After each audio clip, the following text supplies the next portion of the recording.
Mesdames et messieurs les juges assesseurs, Madame la procureure de la République, Mesdames et messieurs les jurés, dans quelques minutes, vous serez cloîtrés dans la minuscule pièce du délibéré et vous aurez la lourde tâche de décider si ma cliente est coupable des faits qui lui sont reprochés. Vous aurez la lourde tâche de décider du passé, du présent et de l'avenir de ma cliente. Je vais alléger votre fardeau. Ma cliente est coupable.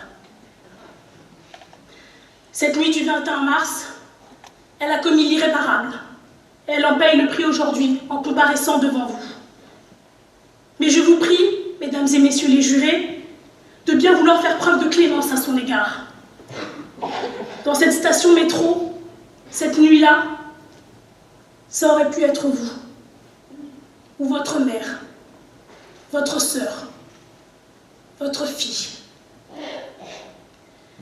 Cette nuit-là, elles auraient, elles aussi, pu gâcher une vie, comme ma cliente a gâché la vie de cet homme. Cet homme de 40 ans, fonctionnaire et papa d'une toute petite fille.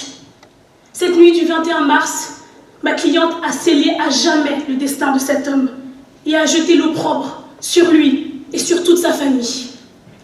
Coupable, elle l'est. Coupable d'être allée à l'anniversaire de sa meilleure amie dans un bar. Coupable d'y avoir consommé de l'alcool. Coupable d'être rentrée seule. Coupable d'avoir mis une jupe. Coupable de n'avoir pas répondu à son « Hey, tu vas où comme ça, toute seule ?» Coupable de s'être débattue. Coupable de ne pas s'être assez débattue pour que cet homme puisse réellement comprendre qu'elle ne voulait pas. Coupable d'avoir trop hurlé, à s'en brûler la gorge. Coupable d'avoir cessé tout mouvement, tout son, lorsque cet homme la pénétrait sauvagement, encore et encore, sur le sol du wagon du RER A, cette nuit du 21 mars. Comme elle a pu l'exprimer à la barre, ma cliente regrette sincèrement son manque de vigilance et présente ses plus plates excuses à l'accusé qui, dans ces conditions, et nous le comprenons tous, ne pouvait résister. Ma cliente regrette également que des féministes enragées aient tagué le mot violeur sur son véhicule et créé le hashtag Balance ton RER. Bien évidemment, l'intégralité du préjudice sera pris en charge par ma cliente. Je vous demande tout de même, mesdames et messieurs les jurés, de considérer que si ma cliente est bien coupable de son viol, elle est victime de la double peine. Voilà.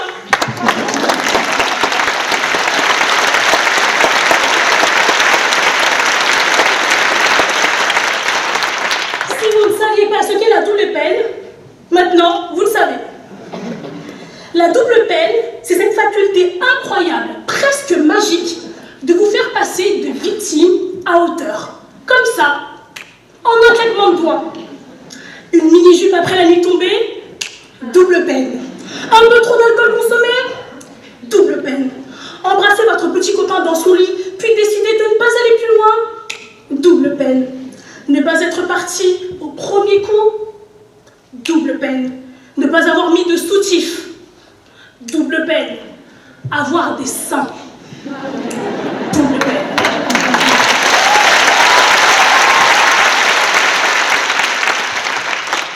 La double peine est partout autour de nous.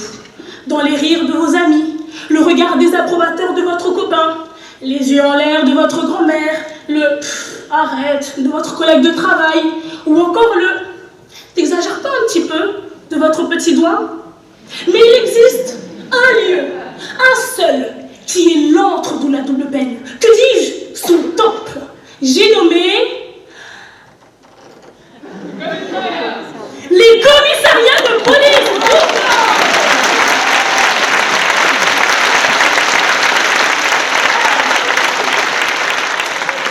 Ce soir,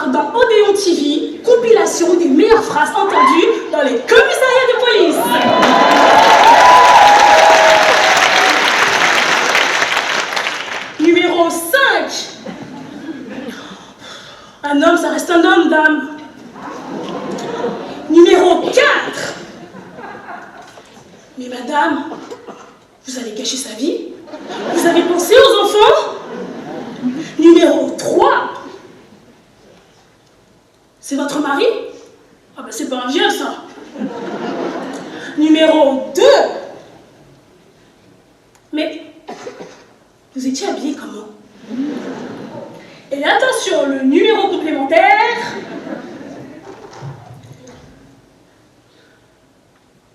Vous avez joui quand il vous a violé?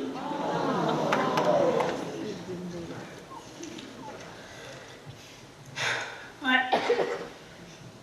Il n'y a pas pire qu'être une femme. Enfin.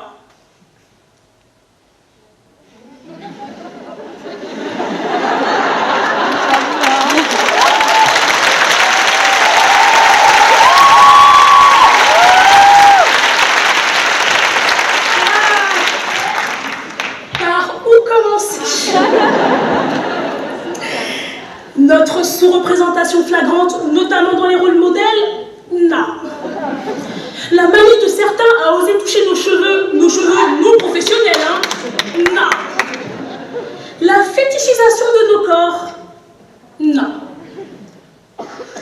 Il y a un paradoxe de représentation chez les femmes noires qui veut que nous soyons à la fois des femmes très fortes, capables de tout encaisser, de tout supporter, la strong black woman, mais à la fois des femmes colériques, sauvages, presque viriles, incapables d'émotion, la angry black woman. C'est grâce à la strong black woman que vous pouvez aller sereinement chez le gynéco. Enfin, sereinement.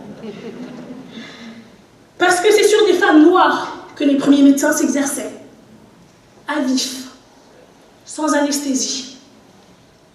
Dr Sims, reconnu comme étant le père fondateur de la gynécologie, a même opéré 30 fois la même femme noire pour perfectionner sa technique. C'est à la strong black woman qui, effondrée, vient d'accoucher d'un bébé mort-né dans les couloirs de l'hôpital Jean Verdier, à qui on vous dit « Vous prenez pas la tête, vous en avez déjà 3 » et à qui on remet le produit dans un sac plastique. La angry black woman, elle, la femme toujours noire en colère, elle crie. Elle a des réactions disproportionnées, tellement disproportionnées que lorsqu'elle appelle à l'aide et hurle auprès du SAMU, on se moque d'elle, on lui raccroche au nez. Alors, elle meurt, la angry black woman. D'où l'importance du féminisme intersectionnel. L'intersectionnalité, notion sociologique développée par l'afroféministe américaine Kimberlé Crenshaw, est le fait de reconnaître qu'il y a différents systèmes d'oppression et que ces systèmes interagissent entre eux. Oui, un peu comme la fusion grippe-Covid-19. En gros, c'est être à l'intersection de plusieurs discriminations. Et entre nous, on peut se l'avouer ce soir, certaines féministes ont eu un petit peu de mal avec cette notion. Du coup, la femme noire se retrouvait tout en bas de l'échelle et de la pyramide de la domination, avec au sommet l'homme blanc voulant la dominer dans la vie et, disons-le aussi, au lit, avec un relent d'exotisme. Ensuite, la femme blanche voulant la sauver et l'éduquer comme un petit enfant. Et tout en bas, l'homme noir voulant s'en éloigner autant que possible. Alors ce soir, que vous le vouliez ou non, de toute façon j'ai le micro, nous allons faire une ode aux femmes noires. Parce que ce monde est encore plein.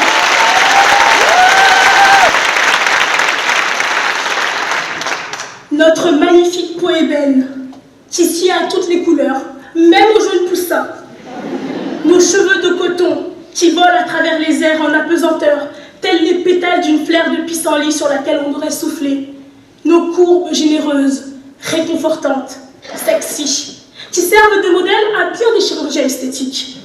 Nos corps capables de se mouvoir avec grâce et rythme. Nos coiffures ancestrales et leur technicité. Nos tenues hautes en couleur, en chaleur, en sourire. Nos cultes, nos histoires, nos regards noirs et puissant, capable de tout pour protéger ses fils, ses frères. Magique. Comme l'a si bien dit un jour notre mère à tous, Christiane Taubira,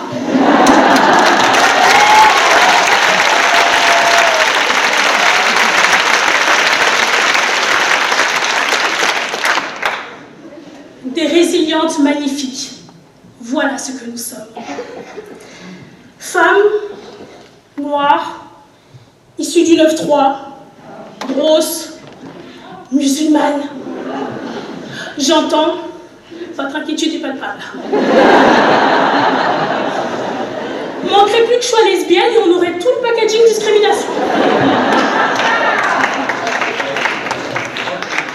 Moi, présidente de la République, même vous n'y croyez pas, n'est-ce pas? Mais, pour paraphraser notre cher président, la double peinée que je suis et qui ne deviendra probablement jamais présidente de la République, vous emmerde.